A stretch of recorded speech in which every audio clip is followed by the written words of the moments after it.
Excuse me, এইখানে কি mobile সারা হয়? আর মোবাইলই তো সারি আমরা, কোনো সমস্যা নেই। কি আছে? আচ্ছা একটু দেখেন না, আমার ফোনটায় কি যেন হয়েছে, হঠাৎ করে বন্ধ হয়ে গেছে আর ওপেনই করতে পারছি না। অসুবিধা নেই, আমরা ঠিক করে দেবো রে। এটা তাই ফোন।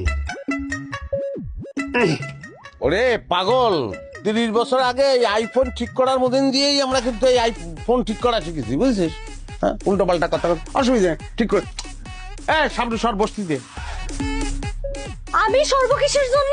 আমি কি তোমার কাস্টমার না? আর আমি কি শুধু শুধু এখানে এসে দাঁড়ায় আছি? সব কাস্টমার কি সেম রে? আচ্ছা আচ্ছা, ইটস ওকে, কোনো সমস্যা নাই। আপনি ফোনটা ঠিক করেন, আমি প্রয়োজনে এখানে অপেক্ষা করি। আর যদি বেশি দেরি হয় তাহলে আমি কি পরে আসবো? সেটাই ভালো হয়, বুঝতেছেন না? নানান ধরনের ঝামেলাটা কার্ড দিয়ে দেই। আমার কার্ড, এই উপরের নাম্বারটা হচ্ছে আমার, নিচেরটা আমার। আচ্ছা ঠিক আছে, সমস্যা নেই। আমি আপনাকে কয়েক ঘন্টা পর পর কল দিয়ে ফলো আপ করবো, সমস্যা নেই। হ্যাঁ, ফলো আপ করলে খুব ভালো হবে। বাই, তাহলে আপনার চিনতে পারিনি। ও হ্যাঁ, আমি আসলে ঢাকা থেকে এসেছি। ও, ঢাকা থেকে। জি বাই। হ্যাঁ